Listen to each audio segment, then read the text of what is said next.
if we're all being honest with one another, beyond you wanting to flex and showboat, you really don't need to make more than $500,000 a year. If you make $500,000 a year, you can fly private, you can go vacation wherever you want, you can eat whatever you want, you can take whatever supplements you want, you can have whatever woman you want, you can do whatever you want. Anything beyond that starts to become like, you kind of need to be driving more impact and making more money and making your money make more money, which is, kind of how you get there anyway. But there is a lot of money to be made, but you are more likely to make money as an agency owner than you are a SaaS founder. Like the odds of you creating a SaaS company that you sell for a lot of money is slim to none. I did not exit for a lot of money. I took an exit because I was miserable. Sure, I made a little money, but you go into SaaS with like, hey, I'm gonna pay myself $60K a year, I'm gonna raise this money, we got a $10 million valuation, and I'm gonna exit at Series D with a $500 million valuation or a $1 billion valuation. And yeah, now you're a multimillionaire. That happens very few times.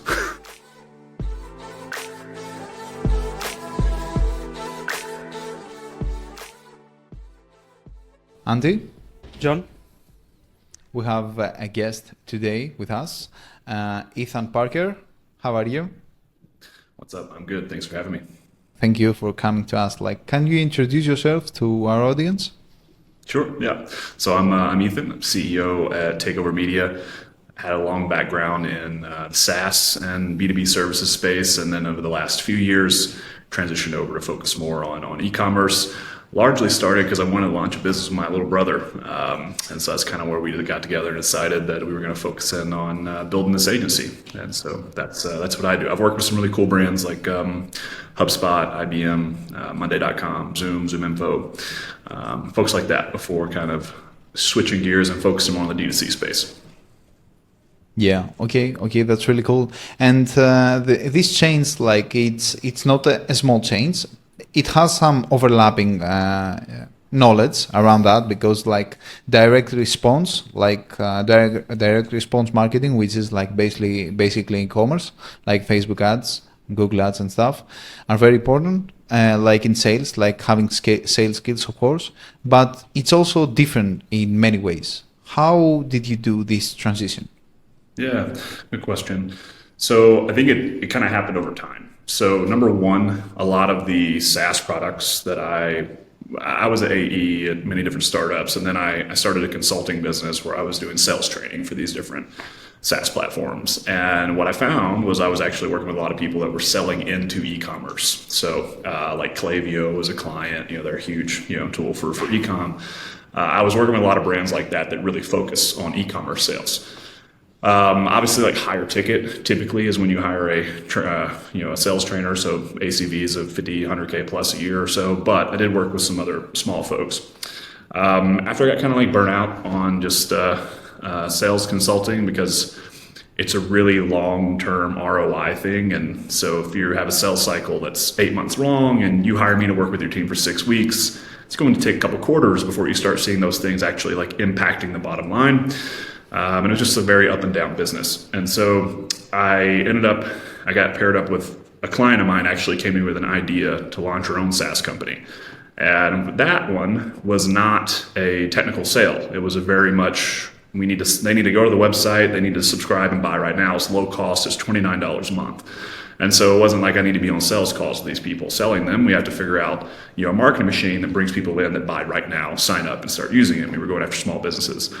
I raised a few million for that. We scaled that pretty well over the next year and a half. And then I exited probably a little earlier than I wanted to, but just some disagreements with my co-founder and how we wanted to go about the business. But that combination of working with a lot of e-com SaaS products as well as doing a more direct response type sale for my own SaaS product kind of led me to, after that, I went and I consulted with 2 really big agencies here in the US focused on e-com. I did that for about a year and a half, saw all the problems they were having, and decided to launch my agency. So. Oh, that's really cool story. You've jumped from sales training to SaaS and then to e-commerce agency.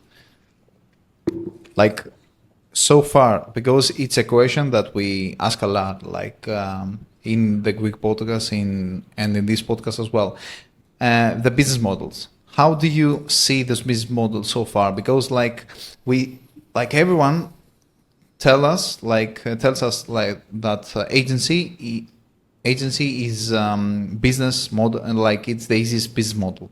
Like SaaS is the hardest. Like, how do you think about that?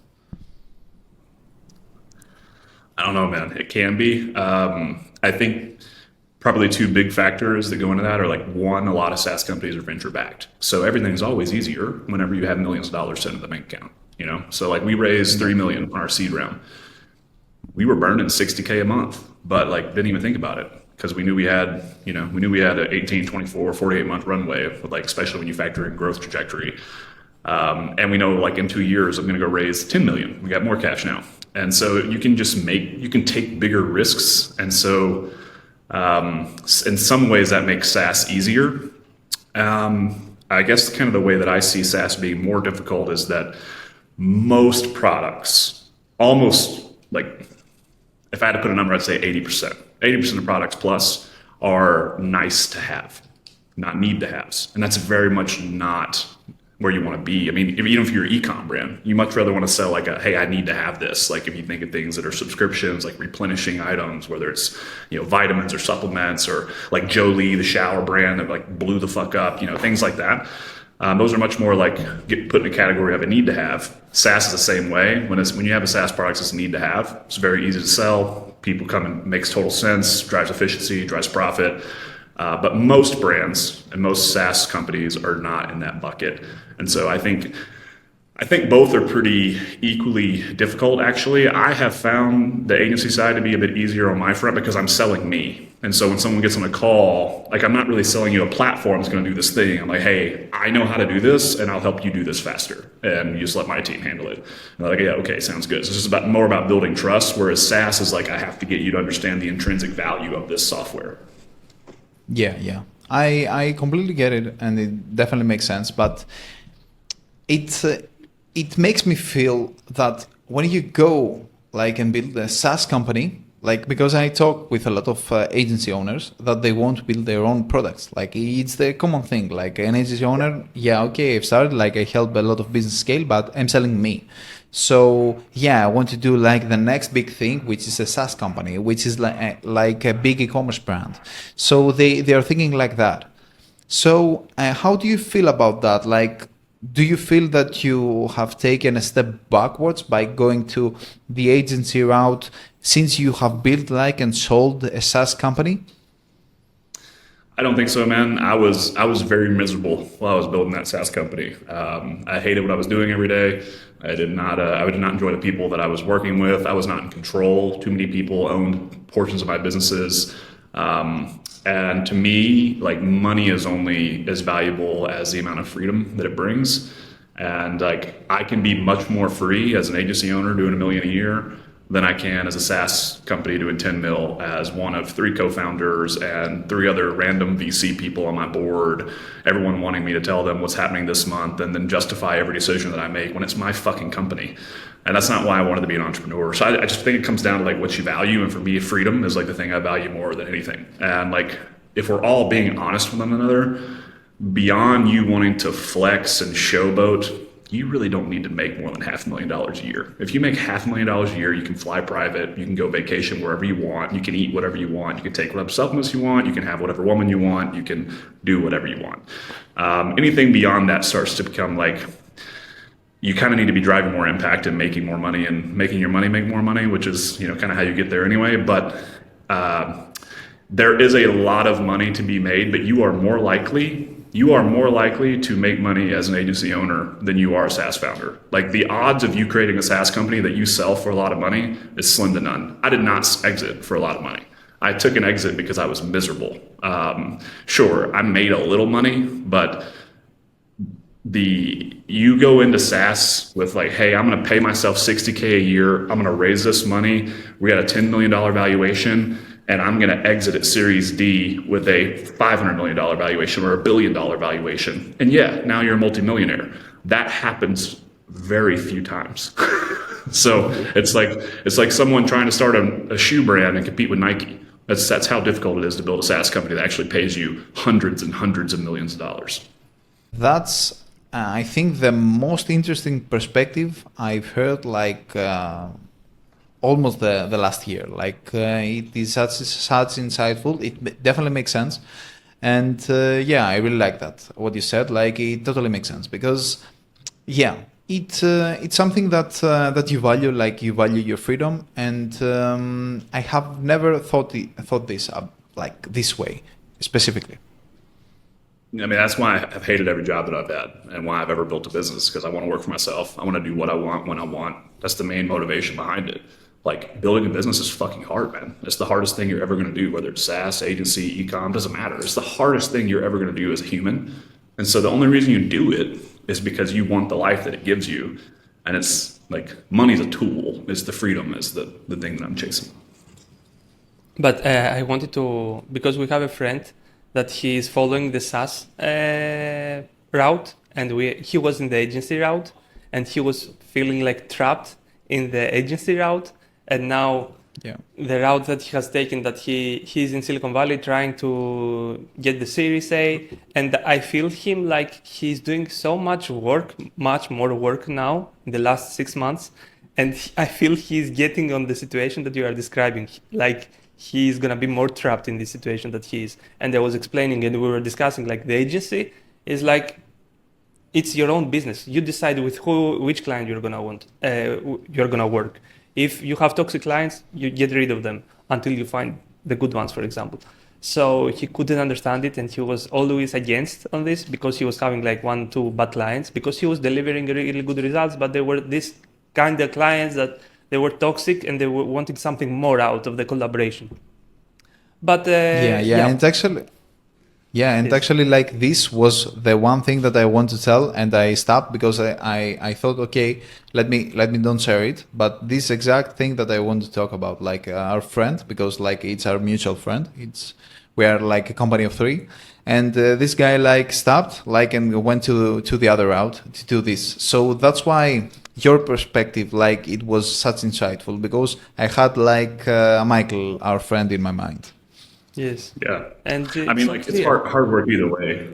I mean, of course, like it's all hard work. Like, you know, people that run a really successful agency, it's hard work and you work a lot.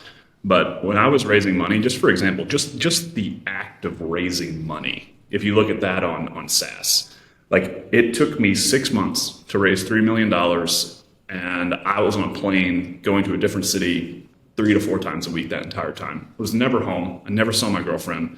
Didn't get any work done for the business except for like on flights and things. Like you constantly have your hands full with, all right, this investor wants to see this data room and they want to see your projections for this year. And what if this happens to AI? How are you going to adapt to that? And like all this fucking bullshit, man. It's like, do you not want me to build this business, or do you just want me to like do this song and dance while you pull my strings as like a puppet master and then you decide if you want to give me money or not? Or do we actually want to like make some money? We want to build a business.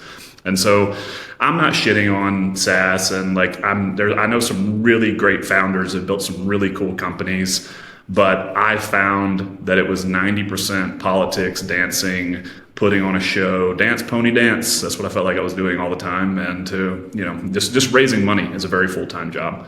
And I was never home, so. Yeah. Can you tell more like what your SaaS was doing, like, or the name? I don't know. You can. Yeah, so it's still a thing.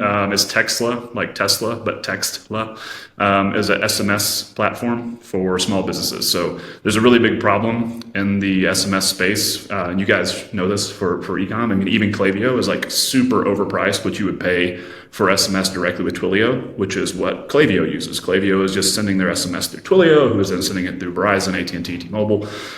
With Twilio directly, you can pay 0.0007 cents a text.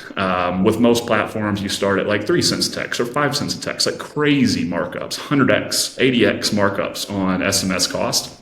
And they're getting it even cheaper than rack rates with Twilio because they have an agreement for billions of text messages per month with them, right? So we built a platform that folks could just directly pay Twilio. So we didn't charge them for the SMS volume. We only charge them for the amount of contacts they want to store, monthly flat subscription based on that. And then your usage bill, you pay directly to Twilio. So we built it for that, to give small businesses like an economical way to text their customers, get more sales, book more meetings, whatever it might be. Later down the road, after I left, they decided to become a reseller, which is like what everyone else is doing, Klaviyo, SendLane, everybody, which is why I didn't want to stay, because like this is the whole thing we built this company for, was like break this problem, and now we're just going to become the problem. And that's what investors wanted, and it was a faster way to growth. And now we're getting into all the other SaaS problems. But that's what it was nothing sexy, super cheap, started at $29 a month, went up to $89 a month, and that's what we were doing. Can you tell me the story? How did you raise like 3 million? Because it's not an easy thing. It is a feat, I think. And so when you raise the third, like I would ask like how did you sell, but you are not very happy like at the position that you sell. So it will be a sad story. So I want to hear like the happy story. When did you like raise the 3 million? Money. Yeah. Well, obviously I was like through the roof when this was happening, right? I was like, oh my God, I made it. I'm a SaaS founder. Anyway, well, like, so my background before that, I was like very much known as an outbound guy. Like I taught people how to cold call. And so one of my clients, because I ran a private training group. So for like individual young sales reps that were looking to get into SaaS sales, looking to get into enterprise sales, but they'd never done it before. We had 2 coaching calls a week. They got on, it was like office hour styles. I would just help them with their deals, their scripts, their emails, everything. I'm like just tuning it in, typing it in, helping them learn. There was courses and all that stuff. One of the students there, he reached out to me and was like, hey, Ethan, I have this idea. I want to pitch you if you're open to it. And then just like, let me know what you think. And so I was like, yeah, sure, whatever. Let's see what you got. So he pitched me on this idea. And then he pretty much wanted me involved because he needed my help raising money. Like that's what he wanted. He wanted my reputation. He was also very young, so he kind of wanted like just my work history and experience looked good on the deck and that sort of thing. The first thing I did was go get us very credible advisors. And this is what most people do that raise money in SaaS. This is kind of your kickstart way to get people's attention. So like went and got the former CRO of Twilio. I got one of the like leading AI founders on as an advisor. I got a lot of people in the CPaaS and that domain expertise, like very high up in companies to be advisors, giving them 0.5% here, 0.5% there. We then took all of that and got put it into a deck, and then I just started cold emailing and cold calling VCs, and it's a numbers game. So, about 1 out of every 40 or so will take a meeting, and then about 1 out of every 40 or so of those will give you the money. The first check that we raised, the funny thing is, man, people write checks to you and they're just taking your word for this shit. Like, not a single investor logged into our Stripe or asked to see a dashboard to see what revenue was actually at. We just told them revenue's here. They're like, okay. It's crazy. You can scam your way. You can scam your way. Yeah. And I mean, like the reason why I'm telling you that is because anyone who says they didn't do some shady shit like that, they're fucking liars. So anyway, but like the first check's the hardest one. Once you get the first check, then people start to come on board. But the first check was the hardest one, and we had this VC out of Boise, Idaho. And because he was one of our first customers, made the introduction actually when he found out we raised money, he loved the platform so much. Dude, I argued with them for like 4 months before they finally wrote the check. And the way I did it at the very end is they told me, like, hey, we'll write you a check if you go raise another 150 from friends and family and come back, then we'll write you a check. They said for 150. So I went out and talked to all the advisors, everyone, like, hey, can you put in 20 more K? Can you put in 40 more K? But the story I told them was like, hey, I have these VCs, they're putting in 150K. Are you in? You do this. And then I got them to be like, okay, yeah, well, if they're in. And I went back to the VC, hey, these guys are in 150K you asked me for. They ended up writing the check for 250. I got them both to do it because the other ones thought the other ones was doing it. So that's how we got it started. And that's how we got our first money in. And then it was pretty easy to raise money from there. I shouldn't say it's pretty easy, but it was easier to raise money from there. The biggest check we got was for 700K. And that was the most weird experience of all of them because we had to do 1 3-minute video live pitch on their website. So they give you this thing, you hit go, there's no retakes, it prompts you with a question, you have 3 minutes to answer it. So me and my co-founder, we did that. If they like it, you get a meeting with them. 15 minutes, 1 15-minute meeting. It was 8 people, a panel of 8 people, all the partners, just bang, bang, bang, rapid fire questions. They let you know by 5:30 p.m. that day whether they're going to invest or not. And they sent us an email, hey, we're putting in 700K. Let us know the wire details. That was it. That's crazy. Like the most efficient VC funding ever. Yeah. Well, it was super. They were like 8 Chinese people. How they would look like? Yeah, they were actually it was a pretty good mix, white guys, and there were some Asian folks too. Yeah. Okay. So, what do you Okay, think is so like, efficient. what kind of skills you need? I want to ask, like, because you were involved a lot and you drive like all this effort and process for the fundraising. What do you think is like, if we take out like you have a good product, you have worked on on the product, you have everything. What is like, if you count it like number 1 is this, number 2 is this, the things and the skills that you need in order to raise money, like the networking effect, the sales that you knew really well. Yeah.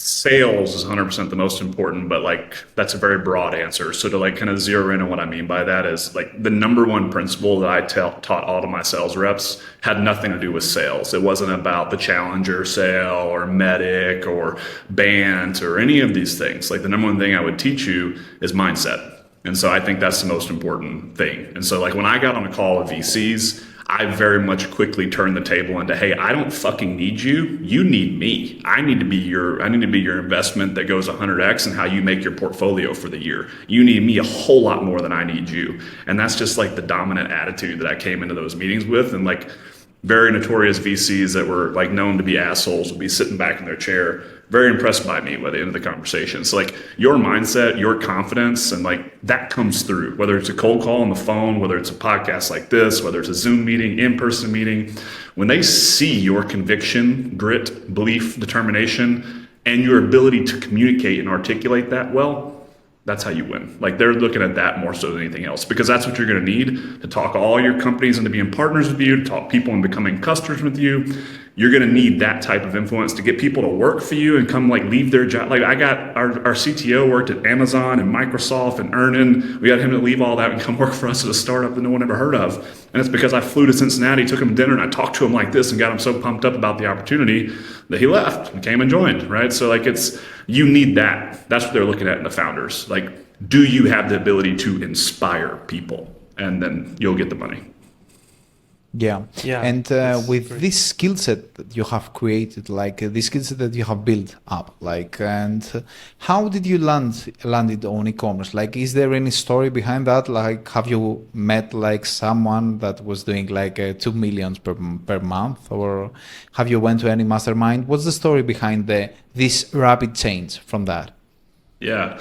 So, like I said, I don't think it was all that rapid, but it started when I sold my company. I sold my shares in my company. I started consulting again because that's just what I knew, and that's how I made way more money consulting than I did in my SaaS company. So I went back to that. But the opportunity that just because there's a whole lot of factors that come into play here. But I had been networking with people for months and months and years, my whole life, like just trying to create opportunities. And like there was a guy that I had met that I went to an e-commerce event because I was actually looking at maybe potentially joining up with some of my buddies and investing in e-com businesses. So that's where it really started. And the reason why I wanted to do that is just because I've been in SaaS and I'm a salesperson, I'm a marketer, but like what I really am good at is like seeing the trends in the market and what's happening. And like, it was very, very obvious that in some way, shape or format, I needed to get on the e-commerce boat. Like that's how we're going to do it. And so, I was looking at raising some money to start a fund to invest in e-com companies. That was kind of where it started. I met a few guys at this networking thing that I went to that had an agency. And then like 6 months later, after I sold my company, they were talking to me, asking me for a whole lot of sales help. They were struggling to close deals. I just called the guy. I was like, hey, I just sold my company. I'm looking for like my next thing. I know we're talking about this. Like, you have any interest in like, I would entertain like a contract position as your CRO, help you build this sales team, your marketing machine out. And he's like, yeah, man, let's do it. So I signed that contract to work with them. and they were an e-com agency. So I got to work with hundreds of brands like through that process, or a decent sized one. Got to see all of the problems that exist in the agency world, and like it was a successful venture, helped them sell more, but I knew the whole time, it was like if I was CEO of this company, we would make so much more money and our clients would be so much happier. And so that's why I decided to launch it, because like this was like a development type agency that wanted to be a marketing agency.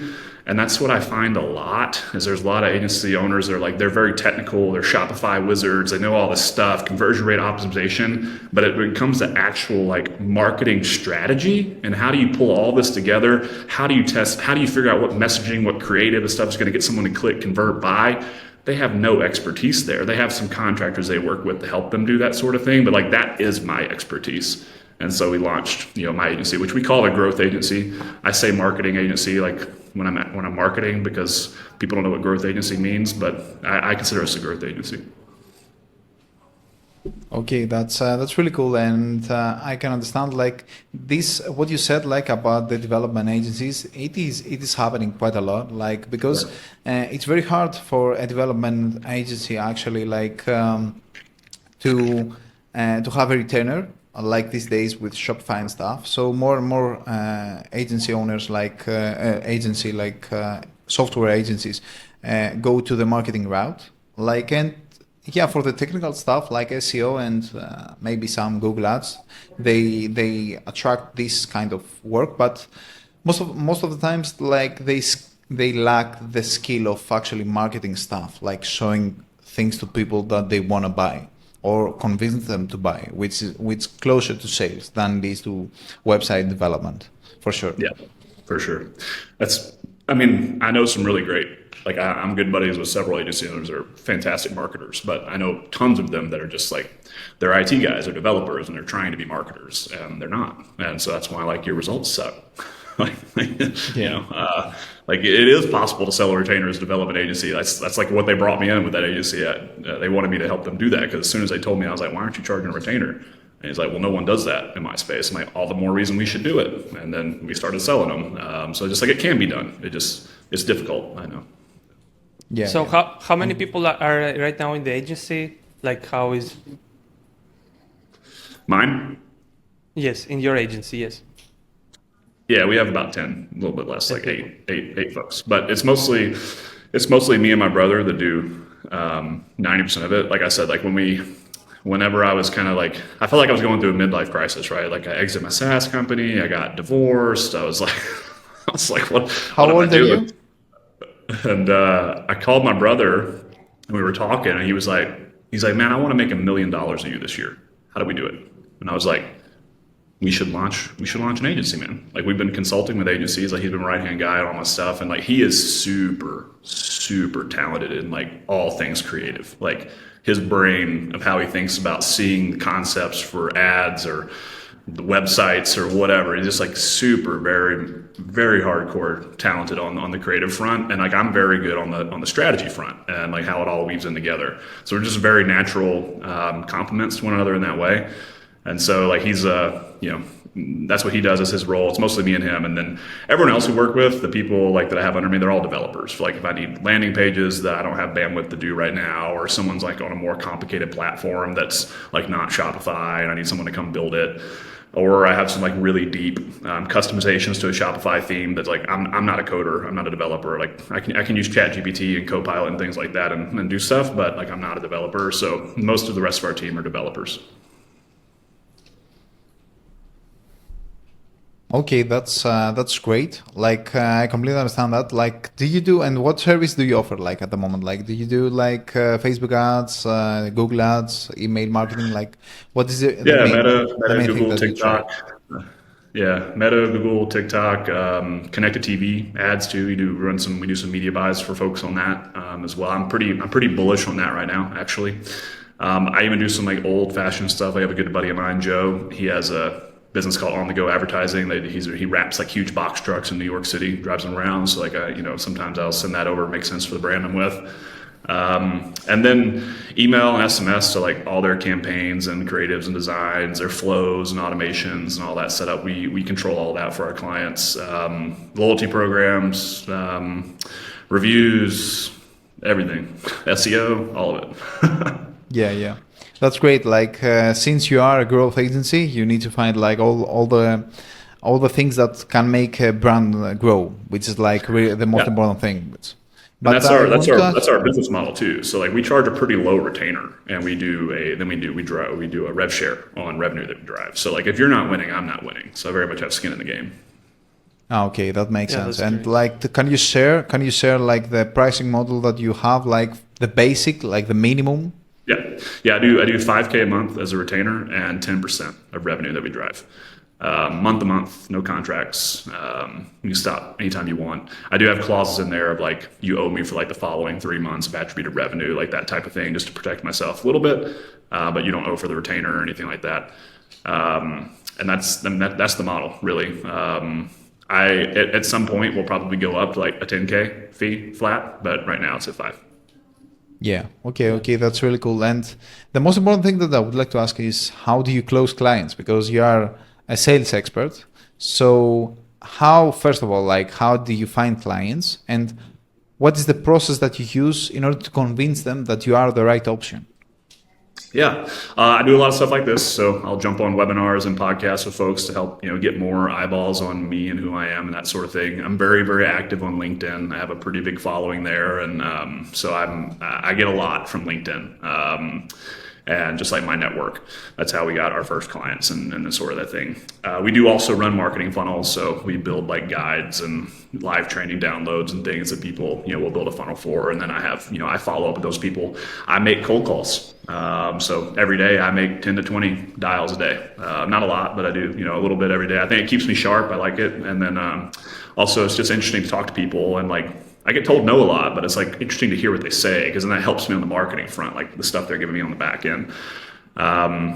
For me, like closing wise, typically, man, I have 30-minute conversation. They see the questions that I'm asking. Most of them like don't even know the answer to 75% of them. So they very quickly build trust and like credibility with me, and that like, okay, this guy knows his shit.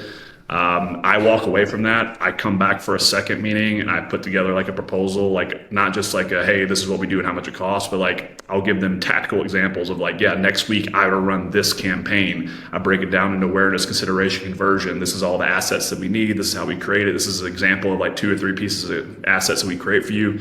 I just show them, I just show them, because most of the people I work with are like 3 to 5 million-ish range in e-commerce, and so it's typically like just the founder, the CEO that's been doing all this on their own. Maybe they've used a couple other agencies, so like they're somewhat familiar with a lot of things, but they just like don't know what to do. And the problem that they have is that all the agencies they hire are waiting to be told what to do. And so I just show them like, you're not gonna have to tell me what to do, but I'm gonna tell you what to do. And like, this is why, and my business model backs it up. So it de-risks it for the business owner. Like, Ethan doesn't get paid if I spend more money. Ethan gets paid if I make more money.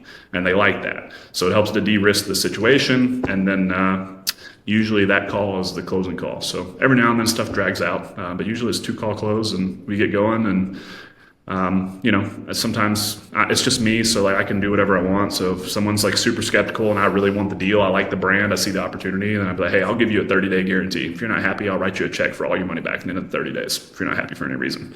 And so, I can do whatever it takes to get the deal across. And that's kind of my mindset, is like, whatever it fucking takes. If we're going to build this thing, whatever it takes. That's a really good mindset. Like, yeah, you look like a guy that you can do whatever it takes. so yeah, that's really great, like how you approach it, and you de-risk, like, because many agencies from the past, they still charge like on the ad spend, and we have seen accounts, they spend so much money on the ad spend, and by decreasing the ad spend, it's like you make, first of all, some profits. Let's start from there. But they have this kind of model where the agencies, they charge on the ad spend. So the agencies are increasing like just the ad spend. They spend like 100K, 150K. And they say like, I'm not making money for 1 year. I'm losing money. And I'm saying it's like because you're having this agency, which they spend that much money because they're getting paid. Broken. Yes, it's broken. Yeah. Like the business model is broken. Like my most recent client, they were losing money pretty severely when I came in. They were spending like 70-ish thousand a month on ads. In 60 days time, I took them down to only 8,000 in spend, but we beat the revenue from that month where they did 70K. So like reduced their overall overhead by 8K plus my 5K fee, 13K is a 17K spend, and you made more money this month. Now we're at a 16.2x ROAS. Now let's dial it back up. So like, now we're spending like 30K-ish a month, right? And it's, ups and waves. I kind of approach ad management like bodybuilding, right? There's seasons where we're leaning out and there's seasons where we're bulking, so. Yes, that's great analogy. Yeah. And you look like a really buffed guy. Like, do you weight lifting a lot?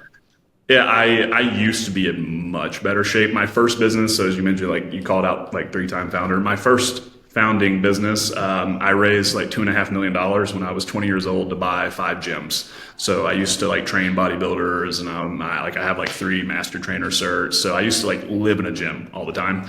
And I was an athlete growing up. So yeah, I mean, I train. I am not as in good a shape as I was about 5 years ago, but I'm good enough.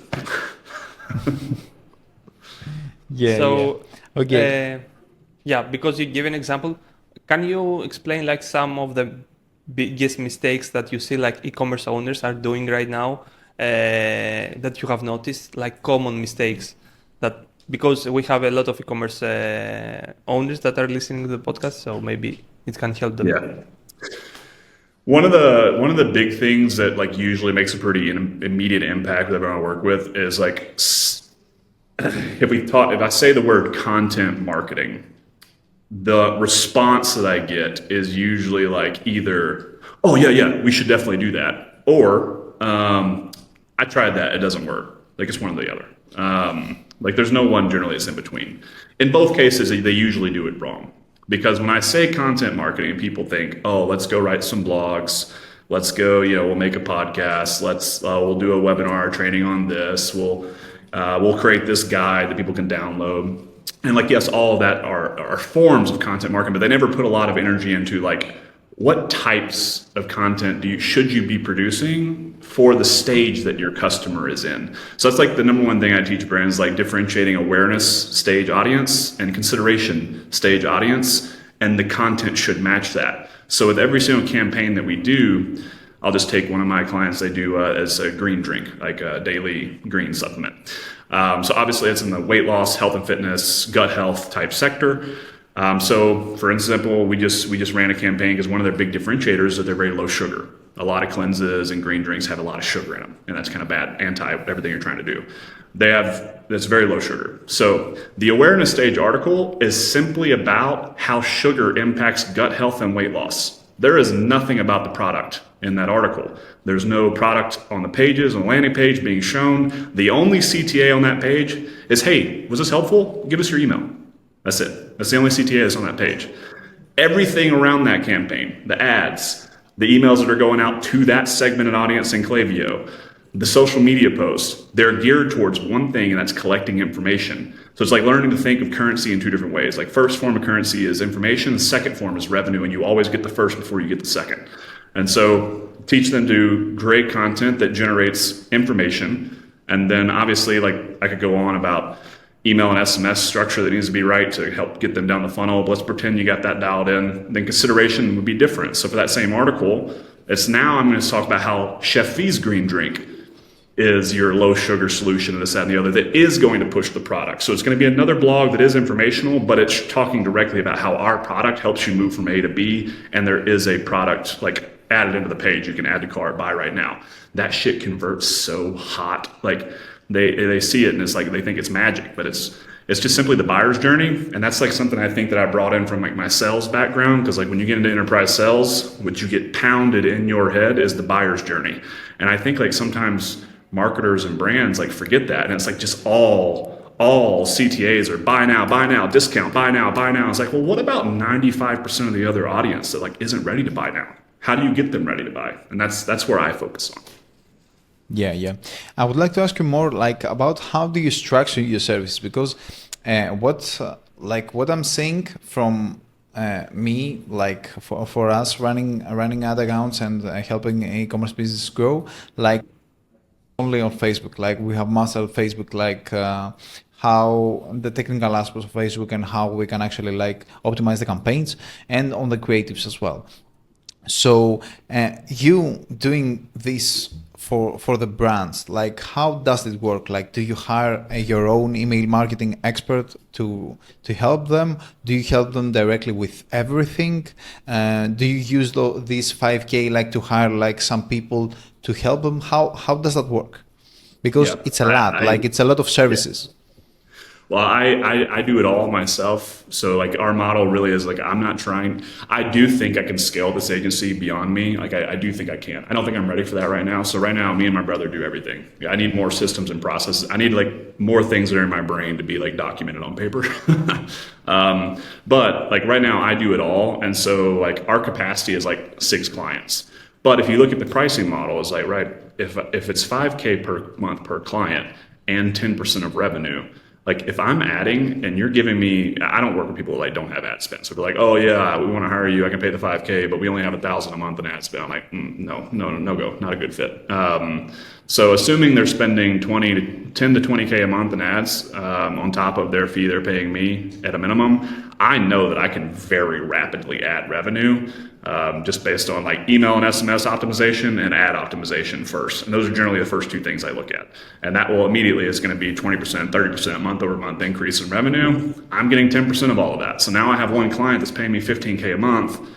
So I can have only 5 clients, you know what I mean? So like that's why I built that model that way. So right now I do it all. In the future, I think, and I don't know, like I think anybody that tries to claim that they know doesn't, but what I see in my mind is if I could like kind of acquire some like folks that are like ecom directors at big brands that like they manage teams of people that do all these things and they've shown a track record of doing it, pay them, you know, more upwards of like 150, 200K a year to get some really talented folks. And then like just have like very cheap labor underneath them to actually like do the manual work on these clients. I could have like one of those people that manage maybe 5 to 10 clients and then scale it out that way. And I kind of manage them. I think that's the route to scale. Yeah, that's a really good like different business model than most other agencies that are working like based on like they price like separately like for every feature I just that don't they believe have. it Like works. it's a productized service. Yeah, I just don't believe it works. That's why I do it that way. Like I told you when we were chit-chatting before we started, like I started out that way. I was like, no, I'm only going to do this. And like I could get results doing that. But then if I could figure out a business model that like incentivized you to give me control of everything, I can make so much more money on this account and so will you. So it's like a total win-win. And so now like I don't take clients. Like if they're like, no, Ethan, I only want you to do my ad management, I'm like, well, we're not a good fit. Like I'll just say no. So it's like they either like hire me as their fractional CMO and let me run all of their marketing efforts, or like you don't work with us. Yeah. Okay, that definitely makes sense. And another topic that I would like to jump, like before closing, it's about sales, because you are very good at sales. You were teaching sales, so it's something that it's really interesting. It's really interesting to talk about, especially like if you have any business of sorts, especially like a service-based business as an agency. You need to know sales because you are going to hop into calls and you are going to need how to you'll have to acquire the skill of selling, Yes. which And really it's important. one of the skills like it's important to learn. Like for young people, for example, if they start from sales, then whatever they're gonna do in their life is gonna be good, I think. So it's a really important skill that not many people paying attention, I think. Yeah. So I would like to ask you, how, like, can you walk me through the process of how you train someone? Like, what is the most important things that you listen to, or like, what are you trying to optimize? Like, and what are you seeing being the biggest problem? So, walk me through the process of how do you help someone get good in sales? The biggest problem is always themselves. There has never been a situation where it was not that they were the problem. And I don't mean that they couldn't speak well enough or whatever. What I mean is they don't believe either in the product that they're selling or themselves. Usually it's like themselves. So one of my favorite books of all time for anyone listening that wants to you want to level up on sales, go read Sell or Be Sold by Grant Cardone. I am not a big Grant Cardone fan, but that book is so good about mindset. And it's about what you just said, Antti, which is everything in life is sales. Every single conversation that happens is sales, and you're either selling or you're being sold. And so I started that very, very, very young. And so that mindset just kind of stuck with me. It's again, training salespeople, first thing is mindset. And I teach them, I paid a whole lot of money to go to tons of Tony Robbins training, and I use one of his techniques to teach them about mindset and get in the zone every day. So there's 3 pillars that control you can replace emotion and mindset, right? There's 3 pillars that control that. One is your language. So when I'm looking at when sellers talk is how are they speaking about themselves and how are they speaking about the situation?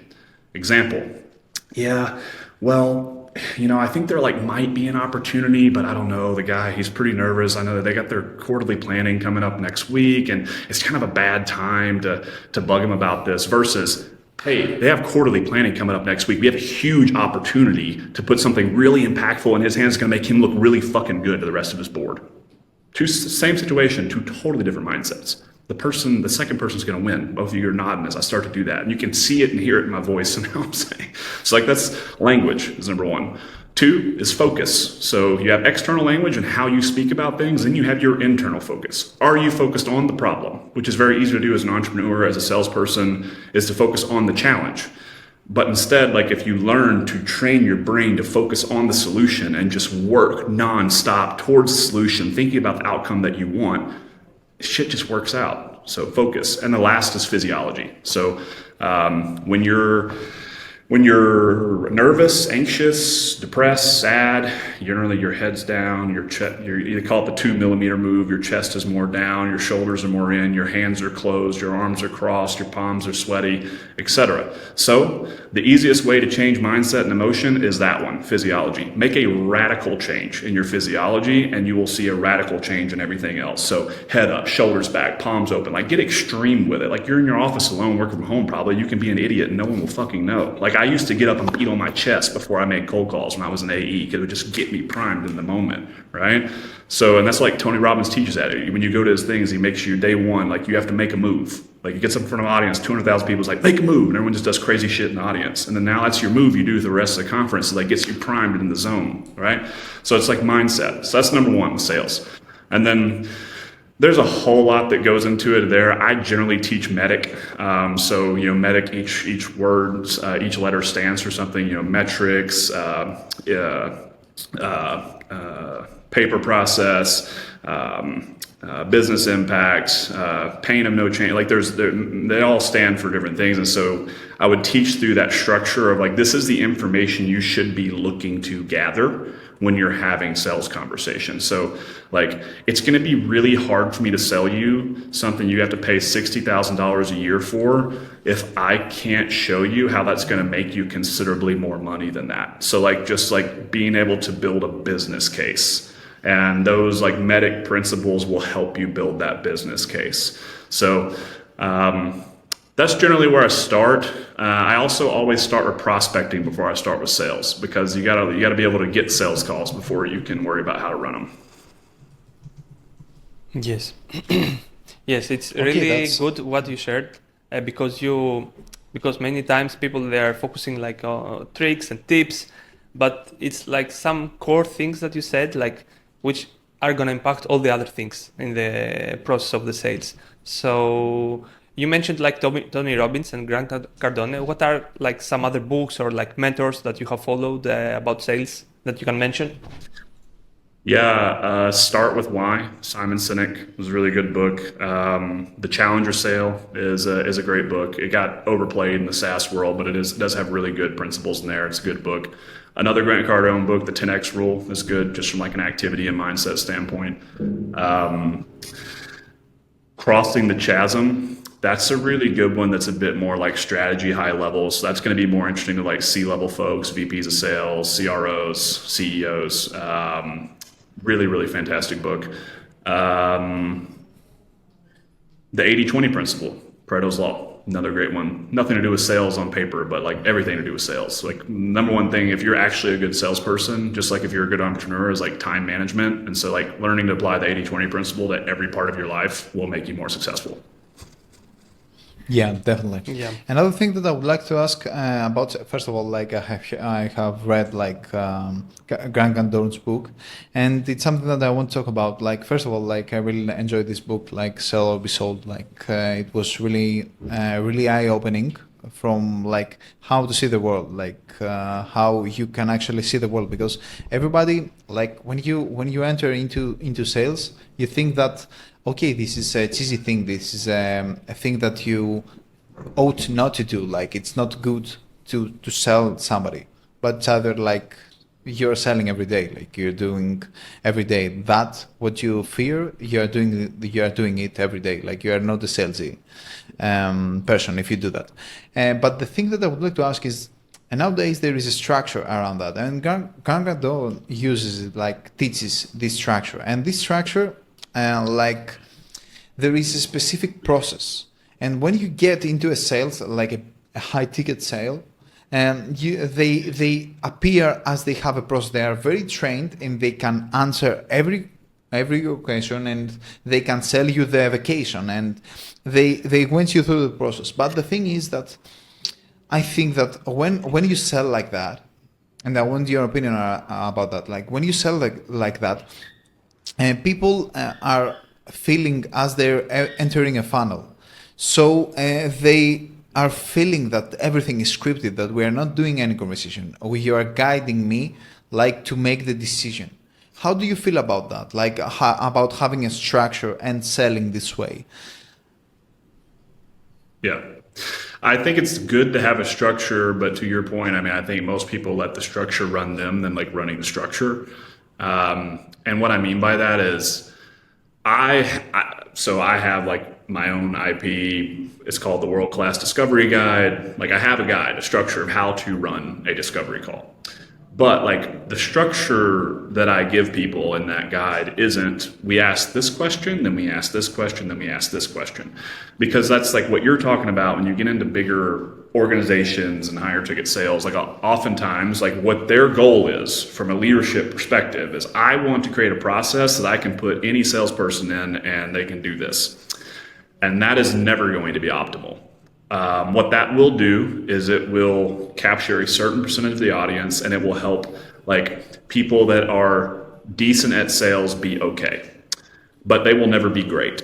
If you look at all of the highest performers, those are people that they do things a little bit differently. They may ask some of the questions from the end of the process up front, or from the middle, or from the beginning, or whatever. They're good at building relationships, and relationships got shit on a lot in SaaS because like that is hard to scale.